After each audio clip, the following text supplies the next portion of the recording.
Hey there. Welcome to Live Ageless. Excuse me, my name is Karen, and today we're going to go through a Change Your Habits, Change Your Life workshop. Excuse me, sorry, I'm getting over a cough that's here forever, but that's okay. That's irrespective of this. So, here's a question for you. Can one tiny change really transform your life? Probably not, right? But if you add another one onto that, and then another, and then another, that's when the magic happens. And that's when real change begins. And that's when real change stays. So as you layer one small change onto another and continue to do so repeatedly, life will absolutely change for you. That's the beauty in this. And if you stick with these changes, it will eventually feel easier to keep these habits, and those old ones will just kind of disappear. So what is a habit, right? It's a regular, repeated way of behaving that becomes almost automatic to you. It becomes something that you don't even think about. It's almost involuntary, right? Just like when you go brush your teeth in the morning. I'm a righty. I reach for my toothbrush with my right hand always. It's instinctive, right? So habits can be the compound interest of self-improvement. So if you think about money, right? You invest your money, you put it in the stock market, you put it in a savings account, whatever it is. The interest compounds. So year after year after year, your money grows, right? Cool concept. It's the same concept with adding tiny habits, small changes, adding them together. So what happens is just like your money will continue to grow, the tiny habits will compound upon each other, and they will multiply as you continue to repeat them. So when you think about habits, at least when I think about them, the word habit, I always think of it as a negative connotation. At least I used to until I really dug deep and did a lot of research into this. So habits can in fact be positive or negative. So for example, if you're a binge eater, and many of us are, and you open a bag of cookies and you take one cookie out, right? That's your intention. One cookie, I can do this, right? But not always the case. And one cookie turns into half the bag of cookies because they're addictive and because they're habit forming and because that's just an involuntary thing once you open that bag of cookies. So on the converse, a positive habit can bloom much differently. So for example, if you're trying to get healthier and become more active, if that's one of your, that's where I want to be, and you start adding something simple, 1,000 steps a day. 1,000 steps really, trust me, it doesn't take you that long to get 1,000 steps a day. So this week you do 1,000 steps a day. Next week that becomes easy. Then you add another 1,000 on top of that, and then another 1,000 on top of that, and then so on and so forth. And eventually you become this person that just habitually walks 10,000 steps a week. Pretty cool concept, right? Exactly. So bad habits easily repeat themselves, not because you don't have the desire to change, but because you don't have the right systems in place or strategies. Think of so many things in your life. There's systems to everything. If you're making something for dinner, there's a recipe. You follow it. And I don't always follow recipes so great, and they don't always turn out so great because of that, right? So there's a methodology behind things, just like there are habits. So if you really want to see change and feel change, and that to me is a real integral part, it's feeling the change, then we never stop making improvements. There's no finish line here. It's just a continuous movement forward, okay? It's always that straight shot. Sometimes we get veered a little bit. That's okay. So, I think a lot of us tend to think about goals. Forget about goals, okay? I know that sounds counterintuitive, but really try and forget about goals. And the other thing, forget about a New Year's resolution. Those drive me crazy. I used to own 2 physical studios, Fuse 45, one in West Bloomfield, one in Royal Oak. Some of you may have been there. So invariably after the first of the year, we would get this huge influx of clients, right? People would just pound our doors down. We got to get in there. It's my New Year's resolution. We're coming. Come February 15th, ask me how many people were still there. Not that many, okay? New Year's resolutions are this whole grandiose things, and it causes a lot of pressure. So we're going to put those kind of in the back burner there. So goals are something that you want to achieve, which is great, right? But in order to get there, you need to have the systems in place. Or it's just that. It's just a lofty goal floating out there. So these systems or tiny changes are actually the pathway to what creates the change. They're the pathway to get you to where you want to be. Or at least they're going to set you in the right direction. So that when you achieve your goal, it's only a momentary change. It's easy to say that my goal, I can say anything, right? Saying it's really easy. It's easy to just say my goal is to lose 20 pounds. Fantastic, right? Sounds great. But really what I want for myself is to become a healthy person. I want to make healthy choices. I want to live a healthy lifestyle, right? So sometimes it's not so much a matter of changing sometimes it's just a matter of changing your mindset. It's also a big component of this is changing the way you identify yourself. And I think that's a really important piece. I'm going to repeat that. You need to change the way you identify yourself, okay? So if you start identifying yourself, excuse me, as a healthy person, meaning someone who works out regularly, who gets quality sleep, who drinks 64 ounces of water, who eats healthy, or gets their steps in, that's a new identification. So that new identification is the behavior change that will ultimately get you to your goal. And yeah, you'll probably end up losing whatever weight you wanted to lose, right? So there's no such thing as a quick fix. We should all know that by now, but for some reason, we all like immediate gratification, and it just seems to be how our brains are programmed right now. We need to reprogram that. So if you go on a juice cleanse, for example, for a week, people do that all the time. You're going to lose 5-10 pounds. Of course you are. You're intaking 500 calories. You're going to feel like crap, right? And then what happens? Once you start eating regularly again, all that weight comes right back, okay? So you had your quick fix. You lost your 5-10 pounds, whatever that number is, doesn't really matter. But you never got to where you wanted to be, okay? So it's all about the journey, which is what I want you to think about. That's how change becomes who you are rather than who you want to be. Does that make sense? So you need to identify as the person you want to be. For example, when you work out daily, which I'm someone that works out daily, and when I think about myself, I think about Karen, I may be wrong, but in my head, I think of myself as a very active person, okay? That's the person that I identify the most with. So I want you to think about who you identify yourself the most with. What kind of person do you identify yourself the most with? Is it an active person? Is it a healthy person? Is it a motivated person? Whatever that is, that's what you want to hang on to. It's not a goal, it's your identification. The more you repeat this behavior, the more you have this identification in your head, the more you repeat your behavior, the more positive reinforcement you're going to give yourself. Go back to basics. You know, some of you may have little kids. I have small grandchildren. It's all about positive reinforcement, right? That's how we behave. We're human beings. We all want that. We want a little pat on the back. We want a little yay, Karen, and that's what helps us, right? So how do we do this? So first step, and this is something I was just talking about, you need to identify yourself as the person you want to become, not the person you are right now, okay? So again, you need to identify yourself as the person you want to become. So is that a healthy person? Is it an active person? Is that a motivated person? Is that a studious person? Whatever that blank is to you. Then start to prove it to yourself with small changes that add up to big wins. And that's the whole thing here. So let's just say you go to New York City for the weekend, right? Cool, why not? And you want to go to Soho, for example, to go shopping. Fantastic. So you have two choices. You can either hail a cab down, hop in a cab, call that Uber. It's a 5-minute ride. Easy breezy. Or you can say to yourself, what would an active person do? They would walk the 20 minutes. That's how I identify myself. That's what I'm going to do. Do you see the difference? It's like flipping a switch, okay?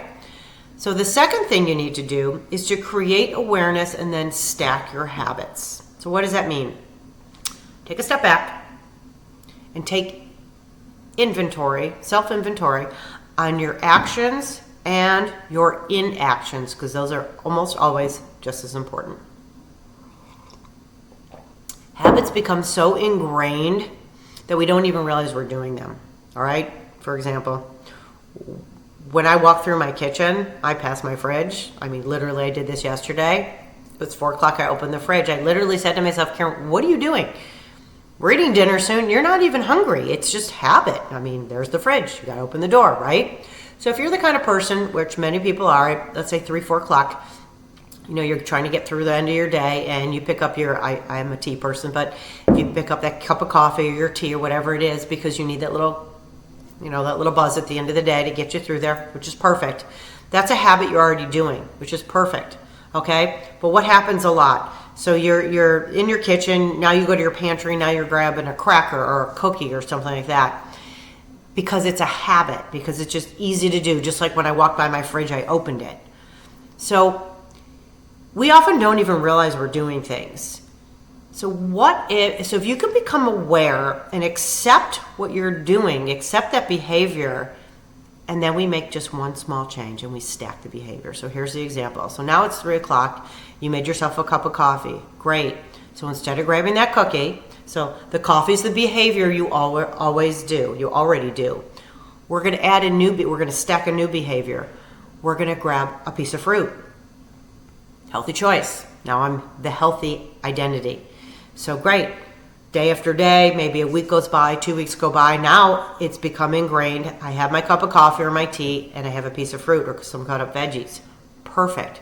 So now I'm going to take it a step further because now I'm this super healthy person, right? So now I'm going to have my cup of coffee. I'm going to have my cut up veggies, and then I'm going to take a midday walk. Clear my head to re-energize, to get my steps in. And now I just stacked 3 things on. One I was already doing and 2 simple ones. Tiny changes, huge change, huge results, okay? Kind of cool, right? So if you can become aware and accept what you're doing, it will be possible to change, all right? So why not? So once that habit then it becomes your ritual, and now this is your new habit, all right? So on the flip side, bad habits seem to feed upon themselves. Well, good habits are hard to do, right? Bad habits kind of tend to feed on themselves. So if you dive into that bag of chips, if you're a binger, for example, or anyone dives into a bag of chips, what's going to happen?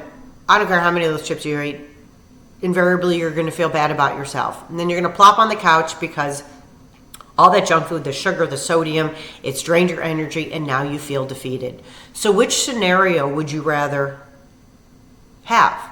The one where you changed one habit, you stacked, so now you're eating a healthy snack, you're going for a little walk, you're feeling fantastic. Or the other one where you're diving headfirst into a bag of chips and now you're like so defeated and angry with yourself, you're just done with your day, okay? So these are choices you have to make, but first you have to really take some personal inventory and say, hey, what am I doing here, right? So what really happens with habits? I did not make this up, by the way. This is science. Habits are dopamine driven. And that behavior becomes addicting because the dopamine gets released. That's our feel-good chemical, okay? So if you think about drugs, alcohol, binge eating, social media, video game, I don't do that, but that's okay.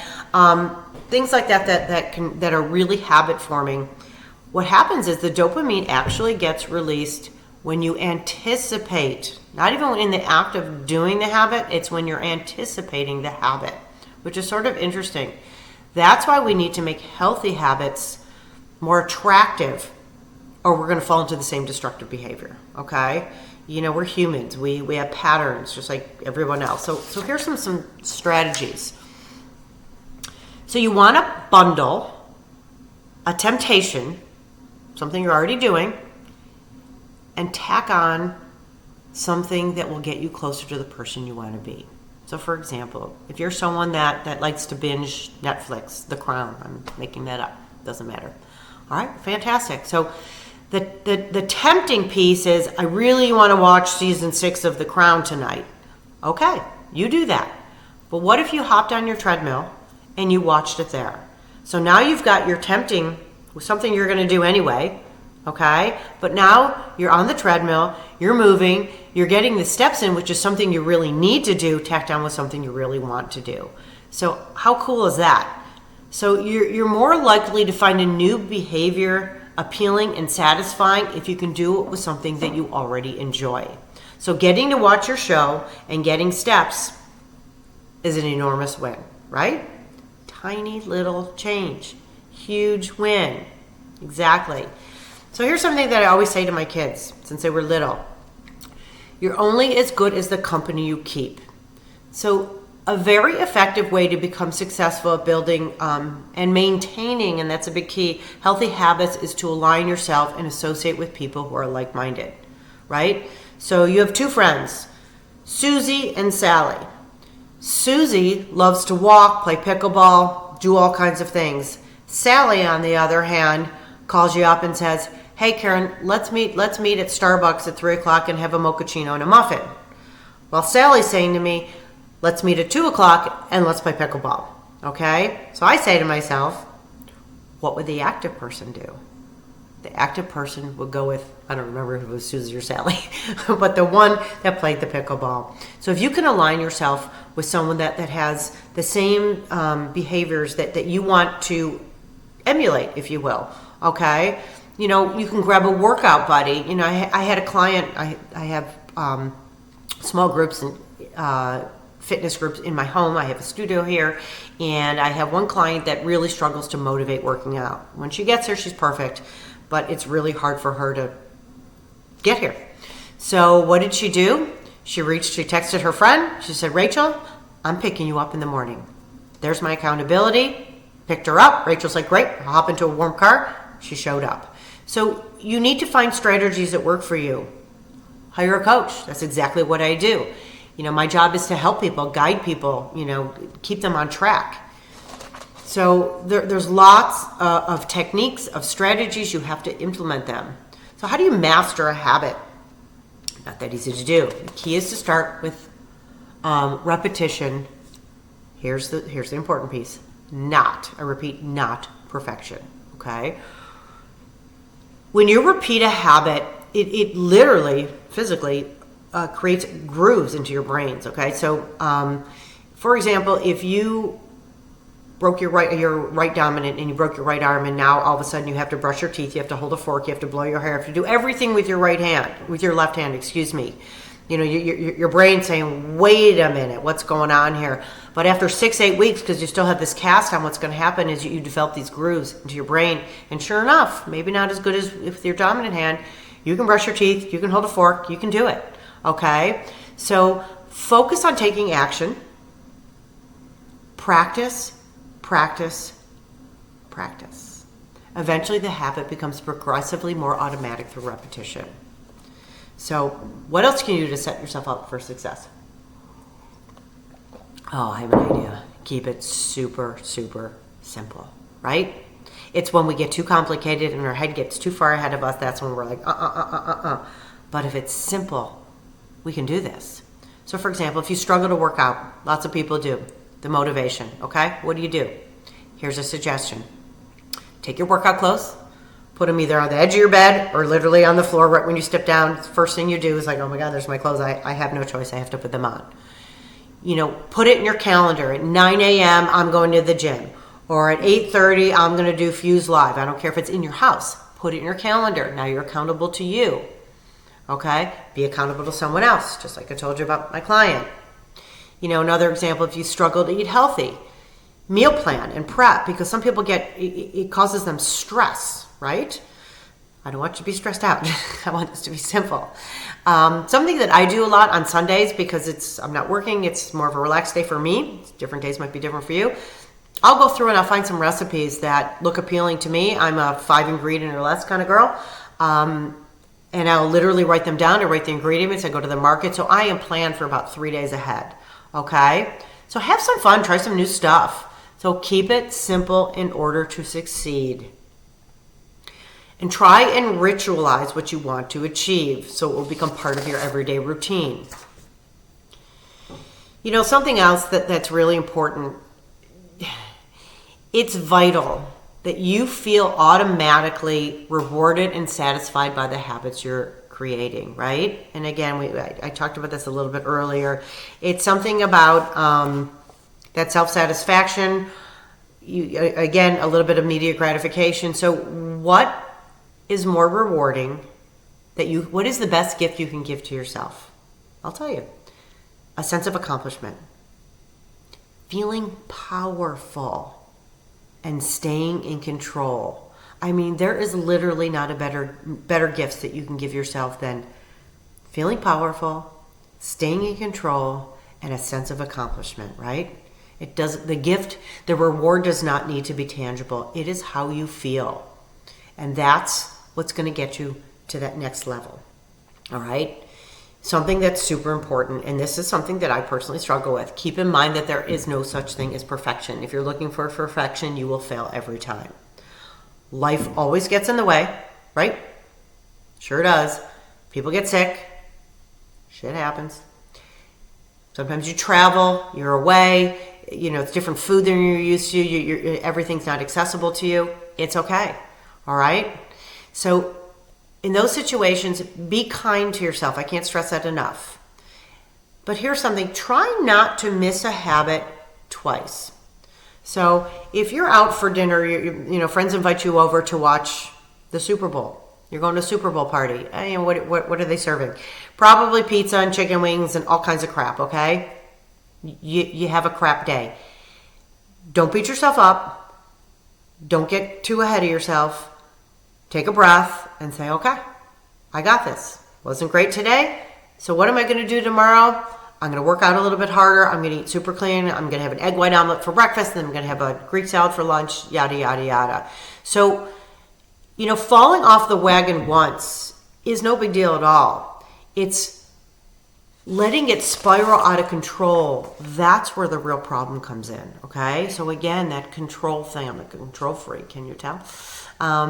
Keep in mind that you hold ultimately all of the power and control, okay? Period. You do. So, it's not all about how hard you work out in the gym today or how far you ran or if you ate vegan for the whole week, okay? Which is all great. These are all great things. It's about showing up for yourself. That's what's going to reaffirm the identity that you are trying to create. If it's the healthy person, the active person, the motivated person, okay? Sometimes you're almost there. You get yourself to the gym or you flip on Fuse Live or whatever it is and it's a 45-minute workout and after about 20 minutes you're like, you know what? This is all I got in me today. That's okay. You showed up. It's perfect, okay? So keep in mind, always be kind. In order to create and sustain change, 3 things must happen. And it's only 3, so it's not that big of a deal. The outcome must change, the process must change, and your identity must change. Okay? Again, the outcome must change, the process must change, and your identity must change. So keep your focus, try and stay laser focused on who you really want to be. Is it the healthy person? Not so much on what you want, which is, let's say, to lose 20 pounds, okay? So I have a client, a fabulous client. Her name's Judy. I work with her privately with fitness, and I also work with her privately in my health coaching. And she had come to me a while ago. We've been working fitness for a long time, but it was her daughter's wedding. And she's like, Karen, I need to lose, whatever amount of pounds by this wedding.